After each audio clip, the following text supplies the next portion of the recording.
hockey fans, and we are back. It's the return of Marty's illegal stick. You know, we took a little time off, but we're definitely back. We just couldn't help ourselves. We just love talking about hockey. As you can see, if you see this on the YouTube channel or anything like that, you'll see that we're in new digs. We have a brand new studio here, the Studio 25 studio, because we are on the Studio 25 podcast network. My friend Dave the Save Warner, who's been one of my loyal sidekicks here for a long time, he did one heck of a job building this studio, and I'm so glad to be here, and also on the Studio 25 podcast network. So anyways, why don't we get right into this? Because, folks, we're in championship season here. It's the conference championships going on.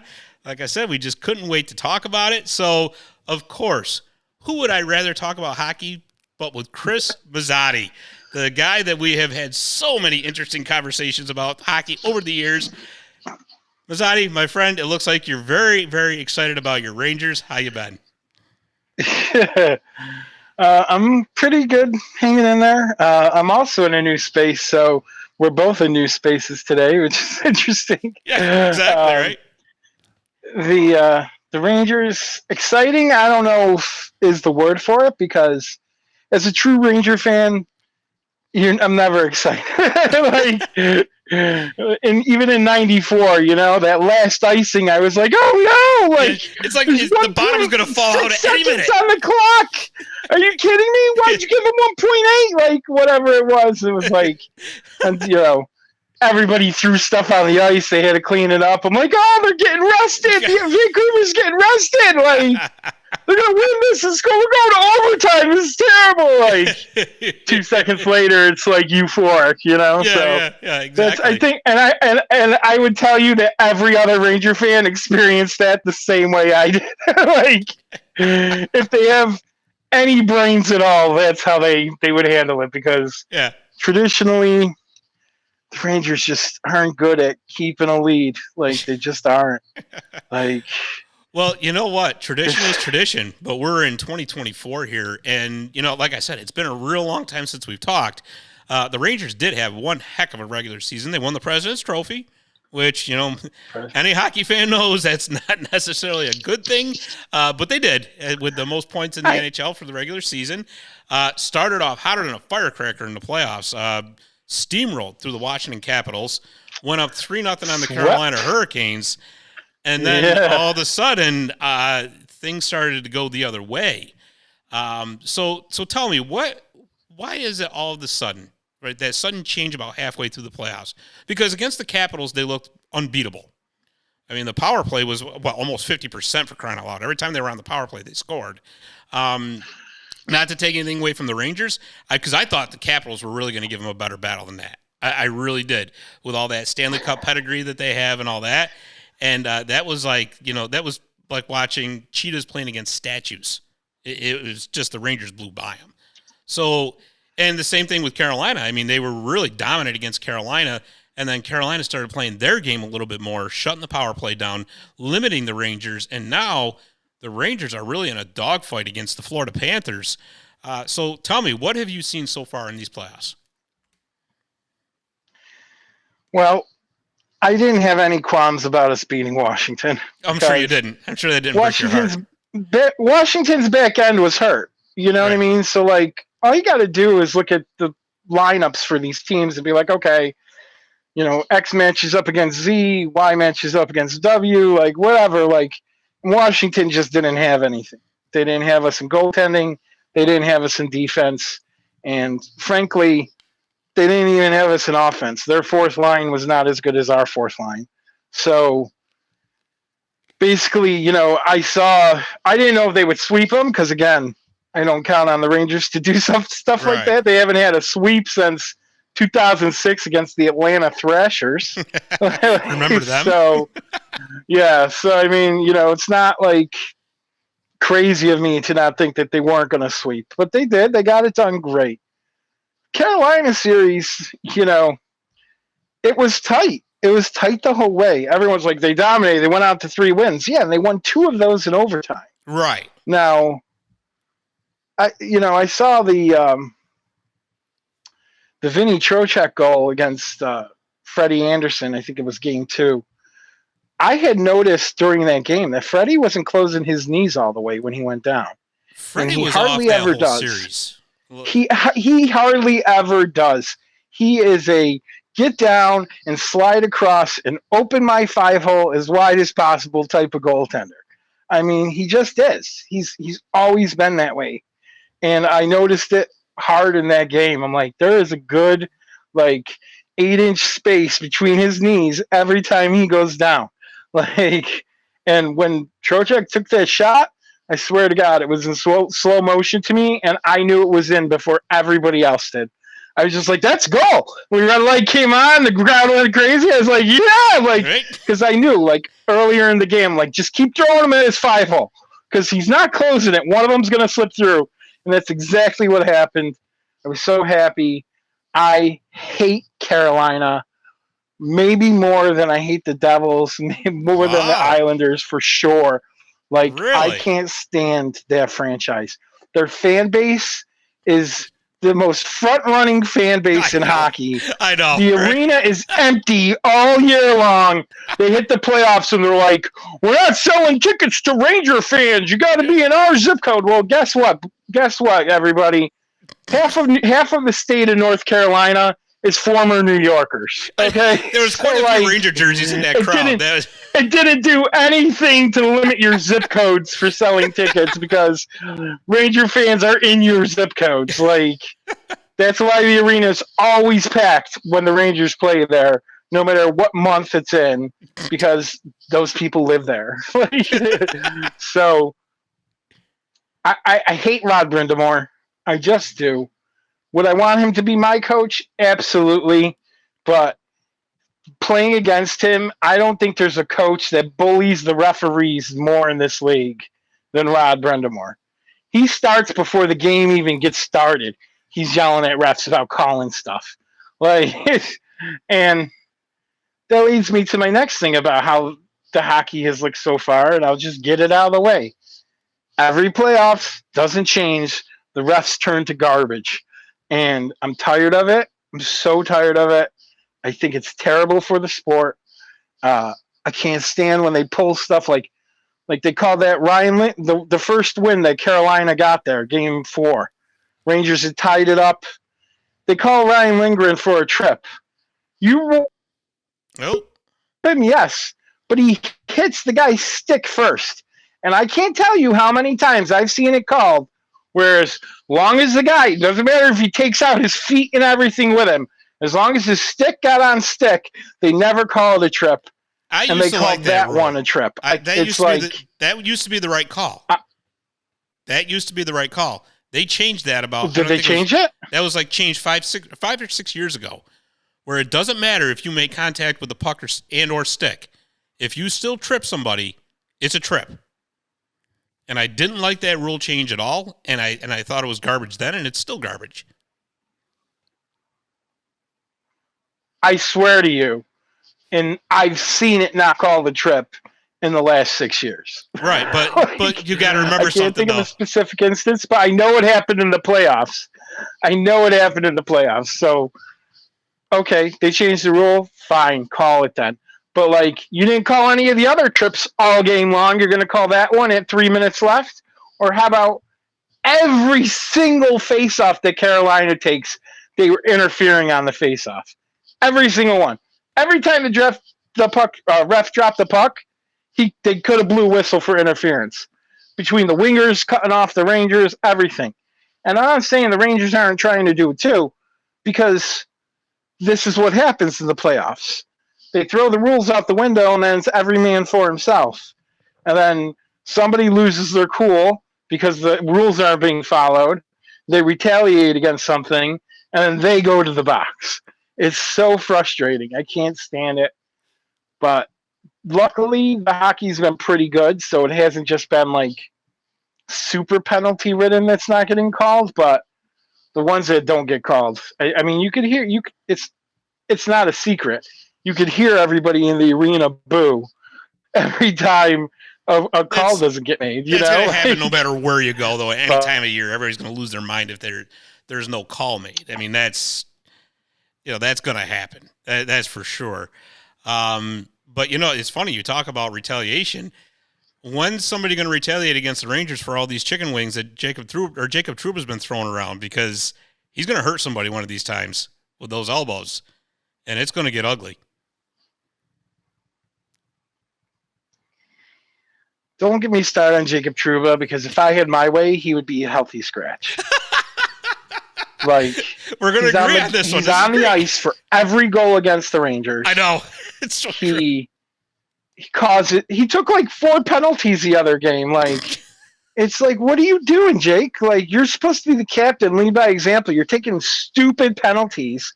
You're making terrible passes that don't just wander off into the middle of our defensive zone. And, right there for a guy to pick up and walk in on Shesterkin and score. And it's like, and if you go on, Rangers Reddit threads, you'll see plenty of complaints about Trouba. I mean, a lot of people think he's, the best captain that ever was, but the smart people know he's a minus 100 for the season, and Zach Jones is better. I'm sorry, Zach Jones is better. He doesn't hit like Trouba, and sure, we need more physical presence, especially in this Florida series, and that's what we're seeing now. That the Rangers just aren't physical enough to deal with all these physical guys, because it's not just one line on Florida. Every single line has some guy that's headhunting out there, whether it's Bennett, whether it's, Barkov and Tkachuk and whatever else. And I'm sorry, stop showing me Keith Tkachuk up in the stands. I don't care. Like, I don't care that his dad is there and his dad used to be a hockey player. You look at the guy, you're like, he looks like a professional beer drinker. Yeah. Like, he doesn't look like a hockey player anymore. American guy now, right? And yeah. But so you know what? Like, I will say that, in my opinion, I don't think the Rangers really need to worry about physicality, right? Because, I mean, that's been like, I got into like a Twitter discussion, we'll say, Twitter or X, whatever you want to call it, about Matt Rempe, because I'm like, they're talking about Matt Rempe all the time, but Matt Rempe plays like 6 minutes a game. All right. And I understand that he hits, and I get all that. But you know what, though? I'm looking at the stats, and the Rangers need to start putting some shots on goal. They got 25.8 that they're averaging for the playoffs. That's 12th overall in the playoff teams out of 16.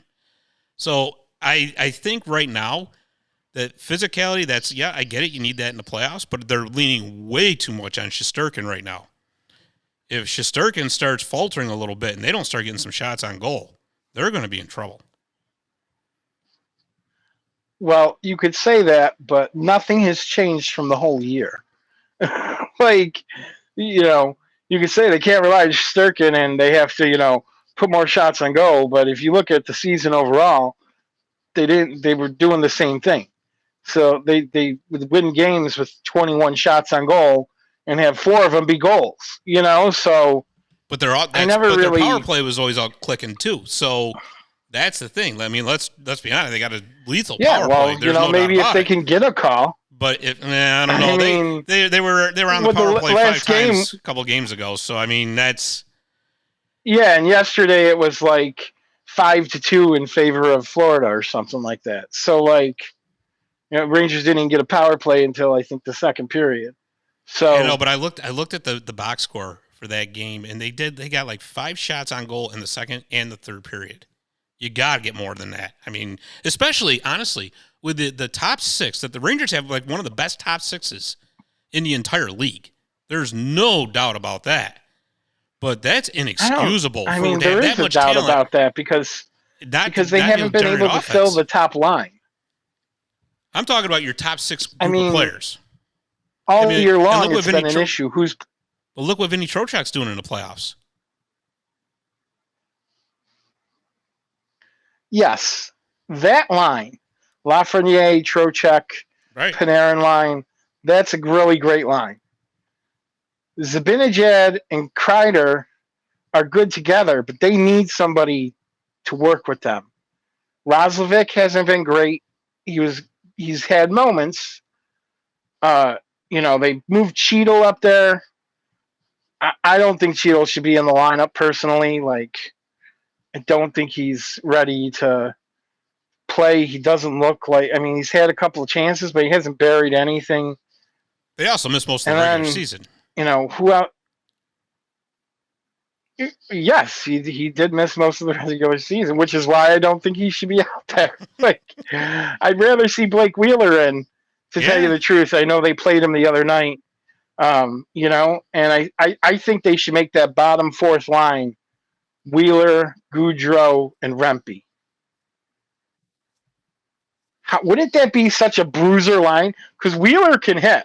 Wheeler's a big dude. Goudreau's not afraid of anybody. And then you got Rempe. Send the three of them out together and watch the other team tremble. Because I'm telling you, that's what they need to do. If they set that line out against Florida's fourth line, they will crush them. That's a bruiser line, but I'm going to tell you right now, Florida's not trembling with anybody. Florida's not trembling with anybody. I don't know, man. Nobody wants to get hit by Rempe. Like, they just don't. You see, he makes and he's laying up. The kid's laying up because of all the suspensions and penalties. Like, he's really trying to hit lightly, and people are still flying when they get hit by him. Well, I don't know. Kulikov got him pretty good a couple games ago. Make sure his arms are down. Try to What's that? I said Kulikov got him pretty good a couple games ago. Oh, yeah. Yeah, I mean, but he gets right up. He gets right up and gets back at it. But it goes back to what my point was before. I mean, and I get it. Physicality is important in the playoffs. It sure is. It always has been, always will be. But again, like I said, definitely they got to start finding a way to create some more offense. They've got to. There's just no ifs, ands, or buts about it. And I mean, they're winning a lot of one-goal games, which is great. You win, you win. I mean, that's you take it. But if you're not generating offense, and you're living right on that razor's edge, it could fall either way at any time. I agree with you. However, not necessarily for the same reason. I don't think just random shots like Carolina takes, I don't think they're as effective as everybody makes it out to be. Carolina had over 50 shots a couple of those games, and they still lost. So shots don't equal goals. However, I agree with you because goalie Bob is terrible at rebound control. He's awful at it. He's maybe one of the worst goalies in the league when it comes to rebound control. And they're just not getting to him. They're not crashing the net. They're not getting pucks on net when the guy's in front so they get second, third opportunities. They're just not doing that. They're all getting kept to the outside, throwing pucks on from far away, and any goalie will stop that. So you got to figure out how to get to Bob, get guys in front, get shots there when the guys are there, and try to get second opportunities. Because you can say he's up for Vezina and he's a great goalie, he had a great year, but he'll always be flopping Bob to me because he flops ridiculously when he goes sideways and all that stuff. He's a flopper, He was a flopper for years. That's why every other, franchise gave Philadelphia. He'd still be in Philadelphia if he wasn't a flopper. Yeah, but let me stop you there, though. Let me stop you, though. The guy's got 2 Vezina trophies. I know. And that was on a pretty crappy Columbus team. He's got 2 Vezina trophies. Yeah, well, all right. It was also not the heaviest years as far as Vezina competition. Well, still, though, Vezina's a Vezina, right? Anyways, so that's true. So let's do this. We're going into Game 5 here. Series is tied at 2. What does Chris Mazzatti see the Rangers having to do to win the series? Well, they're going to lose Game 5 at the Garden because that's what they do. Well, there's a bold prediction right off the bat. Then they'll go down to Florida, and hopefully they win Game 6. And then Game 7 is anybody's bet. That's what I think is going to happen. I just think both of these teams – I won't even say both of these teams. I'll say Florida. Florida is too good to like let the Rangers win 2 more in a row. The Rangers aren't too good to let Florida win 2 more in a row, but Florida's too good to let the Rangers win 2 in a row. So I really see this going 7 games. I hope I'm wrong about Game 5 and the Rangers can get a leg up, but I still see it going 7 games, regardless of what happens in Game 5. Really, because I just feel like if the Rangers play well with their backs against the wall, and if they go down in this series, I feel like that could be the best thing for them. They haven't done that so far in the playoffs. They haven't been behind in any series, right. So that'll be interesting to see what comes out of that. They've played from behind all year. I mean, they have more come from behind victories than any other team in the league, and third period comebacks at that. So it doesn't bother me when they go down. I almost don't like to see them score the first goal.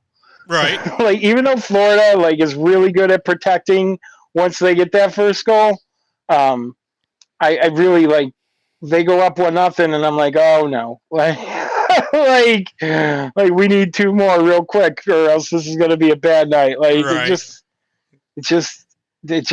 have that feeling all the time with these guys. Florida, and give Florida credit. They, those top guys in Florida are playing great. Barkov, Kachuk, Bennett, and Reinhardt. Thank you. Yep, Reinhardt's been out. I can't stand. I try to forget him because I had him on my fantasy team last year. He did nothing for me, and then this year I didn't draft him, and he had a stellar season. And he had 50 goals. So I'm kind of. That's just the way it goes. Did you have him? No, I didn't have him. Of course not. That's why he had 50 goals this year. Oh, okay. I honestly, I think that obviously 2 very, very close teams insofar as skill level, physicality, even though everybody keeps saying Florida's got more physical. I think that the Rangers are right there with them physicality. I think this series is really going to come down to special teams. I really, truly think that. And I think whoever gets it going on the power play. Well, it's already happening. So. Yeah, I mean that's already happening. Just look at the last game. Well, Florida gets a late power play, and that's it. Yeah, but I mean, he took him down. That was he hauled him down. You got to call that. Oh no! I'm talking about stupid puck over the glass. Oh, okay. I thought you were talking about the overtime. Yeah, wasn't the one overtime puck over the glass? No, the overtime one is. I think it was. No. Reinhardt, I think it was, got hauled down. Remember he was going to the net? Oh, right. Yeah. Yeah, I mean, it was. Yeah. They were even talking about a potential. Penalty. They were talking about maybe a penalty shot. I'm like, you don't get that. That's not a penalty shot. That is a 2-minute minor, though. I would have rather had a penalty shot. When they were no penalty shot, I'm like, oh. Yeah, right? Just get this over with. Shesterkin will stop a penalty shot. Don't give them the time to set up. That's what you don't want them to do. Yeah, don't give Laviolette time to put Trouba out there. Well, yeah, exactly. I don't know why he deploys him on the PK. He's so bad at it. He's so bad at it. I don't know how he's making way too much money. I do not like him. I do not like Jacob Trouba. It almost sounds like the start of a Dr. Seuss book, does it? I do not like Jacob Trouba, and I do not like Eggs and Ham. I do not like him, Sam. I am. Well, on that note, you know what we're going to do? We're going to do a commercial break so you can take a deep breath and forget all about Jacob Trouba. And when we come back, we're going to talk about the Western Conference. We'll be right back. Visit My Little Falls and stay connected with the latest news, information, and events in the city and the area. Our mission is to generate interest in the community and connect residents in a more meaningful way by facilitating deeper conversations about how these stories will shape the future of the Mohawk Valley. Join thousands of weekly visitors who stay up to date with feature stories, interviews, videos, our event calendar, and print publication, the Mohawk Valley Express. It's about timely local news for the community, keeping citizens informed about important issues, telling about the people who live and work here, and giving locally owned businesses the opportunity to reach a very targeted audience of locals and tourists alike. It's a whole new form of media-rich content developed specifically for today's mobile lifestyle and listeners. You can download our iOS app in the iTunes Store, listen to our podcast, or sign up for our weekly email newsletter. Stop by today. You'll be glad you did.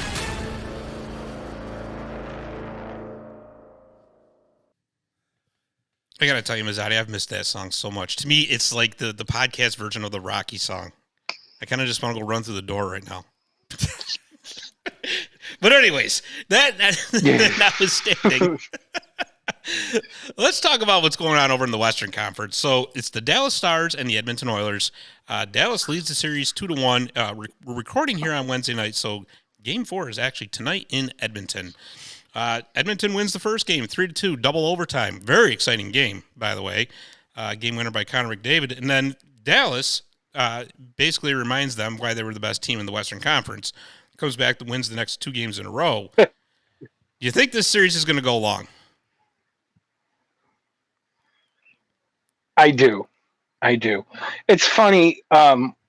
Growing up, like the East was always like more physical hockey, Yep. and the West was always like more speed and finesse. Right. And not to say that like the Rangers and the Panthers, they don't have speed and finesse and skill. They do. But when you watch Edmonton play and Dallas play, you really are seeing speed and finesse. Like those teams really like. It's not that they're not hitting. It's not that it's not physical. Oops, I lost my earbud. But they're just so good at like getting up and down the ice and avoiding checks and like making passes to like nobody, but just knowing that like my guy's going to be in that space in the next 2 seconds, you know? Right. So like they're really good at the anticipation factor of like where their team is going. They're very well practiced, you know what I mean? So it's been a thrill to watch. I am rooting for Dallas all day long. I would love to see Dallas Rangers final. I think it would be great. I think it would also be great if the Rangers played Edmonton in the final. That would also be great. What I don't want to see is Florida in the final. Yeah, I wonder why. Because that happened last year. And it wasn't that great, right? Yeah. Come on, let's be honest. It was a boring final last year. It's because you had 2 teams that played the same and game. the final. Well, I don't know about if I agree with that, but regardless, I mean, Vegas last year was just ridiculous. I'm so glad they're out. Yeah, me too. Me too. The magical LTIR space. Yeah. That was the best from the first. And I didn't pick. I had an intact bracket too, like going into the first round. I was like, oh, awesome. I picked everybody out of the West perfectly. Only one I got wrong was Florida, actually. Really? I picked Tampa to beat them. Yeah. Just thought Tampa, Tampa's so good. They got they had the pedigree, Yeah. I just figured all those guys would just turn it on. But they didn't. Nope, So they got crushed. That did not happen. No, that blew my bracket wide open. It got I struck actually by had picked lightning. Dallas to lose to Colorado. Yeah. I picked Dallas to lose to Colorado So did I. because I always pick Dallas and then they disappoint me. So this year I said, I'm not falling for it, Dallas. I'm picking the Avs. McKinnon's going to kill you guys. And I was absolutely wrong. I'm glad I'm wrong because I actually like Dallas as far as like, if I was going to like root for another franchise, I'd probably root for the Stars. I love their uniforms.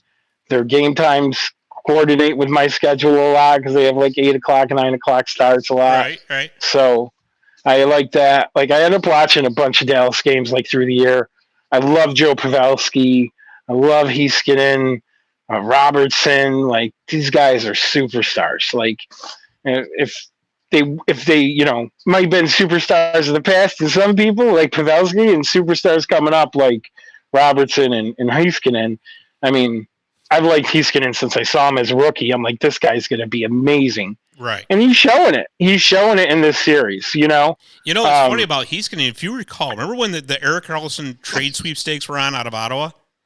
And Ottawa demanded that Heiskanen be included in that deal, or they weren't going to trade him to Dallas. And Dallas said, no, not happening. Bye-bye. You're not getting him. So they shipped him off to San Jose, right? And it's just, now he's back in Pittsburgh, and it's almost like an afterthought, right? Yeah, how'd that work out for Pittsburgh? Yeah, pretty much. Everybody in the offseason, Pittsburgh won the cup. Yeah. Okay. Wrong. I had a buddy of mine saying Pittsburgh was going to make the playoffs and kick out the Rangers in the first round. And I started to laugh, and I go, I don't know what you're looking at schedule-wise. It was like 3 weeks ago. I said, but they got like 8 games left, and I only see them winning 4 of them easily. Now, they did like end up winning more than I said, but not enough. Right. So, yeah. Edmonton, man, why doesn't Edmonton get a better goaltender? That's every year I'm like, you're not going to win with this guy. It doesn't matter who it is. It's not just Skinner. It's who they had the year before, and the year before that, and the year before that. And let's go back another 20 years because you need to find a good goalie. You're going to have to go all the way back to 2006, which was fluky as it was. True. Very true. He was stellar in the playoffs, but like, let's be real, that guy wasn't winning Vezina. The coach turned back into a pumpkin is basically what happened. So yeah.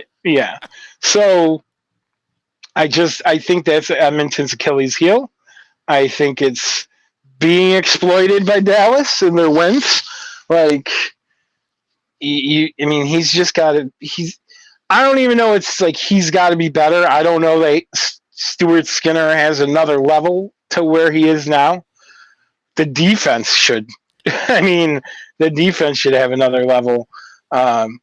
Dallas is just very good. I don't even put it on Edmonton if Dallas, walks away with this. No. Because I think Dallas is just such a really good team. They have a great goaltender. They have amazing forwards. And they have some of the best defensemen in the league. The defense chart gets real short on Dallas. Like somebody else gets hurt, True. I guess Nils Lundqvist.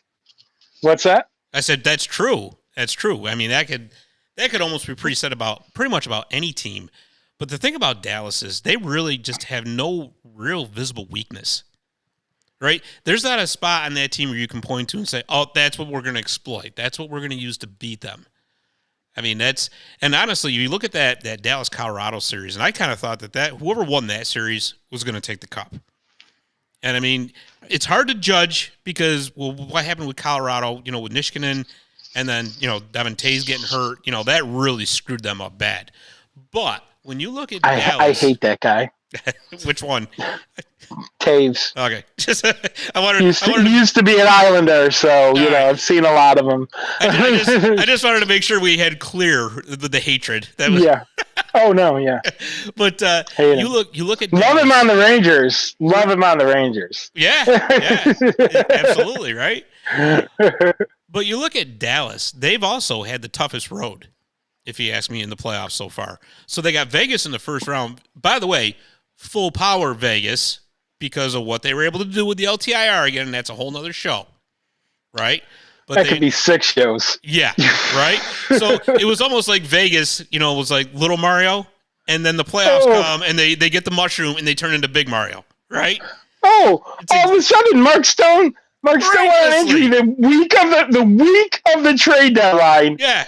And all of a sudden, the playoffs are back here, and they're like, oh, my back's spelled better. Like, oh, really? Really, Mark? Yeah. That's why, like, if I was any team playing against him, I don't care how many penalties I took cross-checking him in the back. I'd cross-check him in the back as much as I could. Do not care. It's cheating. There's no way it's not cheating. I don't care that the rules allow it. It's still cheating. Everybody knows it's cheating. Everybody sees it. There's nothing the league can do about it right now. But they're gonna, because it's really ticking people off. They're gonna have to. You're talking about integrity of the game here. Come on. This year was the most blatant, obvious, blatant You know, they said obvious. he's going to be out like 6 months because of his spleen or something like that. And then all of a sudden, it's game 82. I'm starting to feel better. I think I can skate, guys. And then all of a sudden, game 1, 3 days later, I'm ready to go. Really? Meanwhile, the Rangers have the trade deadline, and a day later lose Blake Wheeler. Yeah. I know. But anyways, going back to the Stars, you know, like I said, they had Vegas at full power in the first round. They get Colorado, who, despite what happened, is a wagon. There's no doubt about it. Edmonton, despite all their flaws, and you're right about every single one of them, still have two of the best players in the league, if not the best players, in Connor McDavid and Leon Draisaitl. They got in the world. Yeah. Oh, yeah. I mean, that's kind of goes without saying. But right. But so I think Dallas is going to win this in 6, to be honest with you. I think Edmonton's going to find a way to win another game. But I just don't see Edmonton having anywhere near the depth to hang with a team like Dallas. The structure that Dallas has is unbelievable. And you're right. Everything you said about Edmonton is so right. I mean, you know, they went out and got Henrique at the trade deadline, which is great. You know, you always need a guy like I mean, but depth at center, I get that part. But it's their system is horrible. I mean, you really can't blame Skinner for too much of it because I mean, he just gets hung out to dry constantly. You can't blame what's his name? Knobloch. Is that his last name? Yeah, right? Yeah, the coach from Hartford, yeah. You can't blame him. They weren't even a playoff team when he got there. Right. Like, what I'm saying is their setup, the way they play, they are so dependent on Connor McDavid and Leon Draisaitl each getting 3 points a game. And just it does. It reminds me of the '80s. It does. It's funny because they can count on that. Like they're not wrong for counting on that. Okay, they're wrong for going out and getting Adam Henrique instead of like Cam Talbot or somebody. You know, Zara, like go get Zaharoff, go get an extra goalie. Like go get an extra goalie. Go get another defenseman. Yeah, like you know, that's what I don't get. You know, like Ruedel was available to steal Ruedel from the Rangers getting him. Right, like that would have been a great fit for them. Exactly. Like that's exactly the type of defenseman they need. You know, I totally agree. And they just let him go by. Oh, and we got to get Henrique. He's the big name. Like you're stupid. And for what? You don't need another center. Exactly. Like I get it. He's great. I hate Adam Henrique. He's been a Ranger killer forever. But like, come on, like Edmonton, like that's where you thought your flaw was. Oh, we need just in case Adam Henrique's gonna light the lamp instead of McDavid and Draisaitl and Kane and you know Zach Hyman's been excellent for him. Hyman, I was looking for the other guy's name. Hyman, who's been ridiculously good with them. Like, I mean, Zach Hyman, I almost want to see Edmonton win the cup just so he can take it back to Toronto. like that would be so awesome. Like anything to tick off a Leafs fan is gold. But if Edmonton loses, you tick off a whole country. So that's even better. Because everybody in Canada is an Oilers fan right now. Oh, sure. Everybody. Absolutely. And if you're right, and Dallas trounces them within the next 3 games, the fallout. What's McDavid gonna say this time? Well, and I think how long is he gonna be in Edmonton? Right. Yeah, like how long is he gonna do it? Like he's gotta want to get out of there. Like there's no if they don't get to the final, it's a failure. Right. Exactly. It's a failure if they don't get to the final, which isn't really fair. But after so many years, I mean, how old is McDavid now? He's starting to get to 30, right? Getting there. I mean, he was drafted in 15. So you got to figure, I mean, he's 26 or 27, I think. 26 or 27, something like that. You know what's really got to bother him is that Jack Eichel won a cup before he did. Jack Eichel? Oh, you think... That's got to burn his ass. I think Austin Matthews isn't too pleased about that either. But yeah.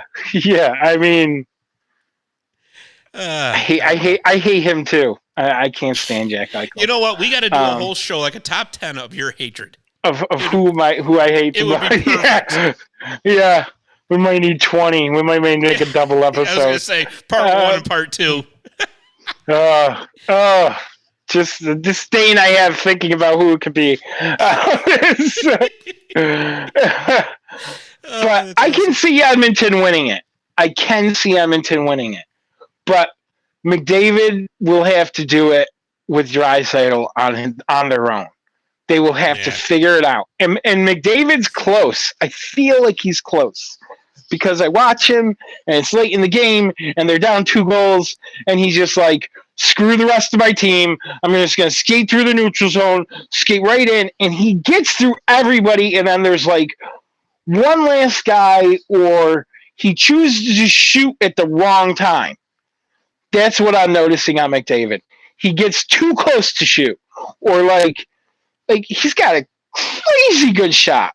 Like, let that stuff rip from the top of the circles. Let it rip from the top of the slot.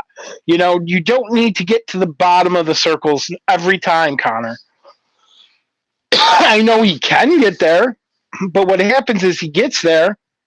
Now he's run out of room to get around any, like the last defenseman or whatever, and he takes a shot, which ends up hitting the defenseman's stick. Like it's stick-on-stick stuff where he doesn't get a good shot off, something like that. Like, he's not ripping them like he does during the regular season. He needs to just get into that high slot area when he gets past the first 2 guys and then just let it fly. Then what they need is Draisaitl flying in on the corner to try to catch a rebound. And that's how they can win this. They just got to keep doing that play. Let McDavid rip it from the middle high and send Draisaitl flying into the crease to try to get a rebound. You know what? I just think I got to disagree. I don't think Edmonton's got a chance. I really don't. And I think last game being up but 2-0 what I'm saying it like that, I don't see it.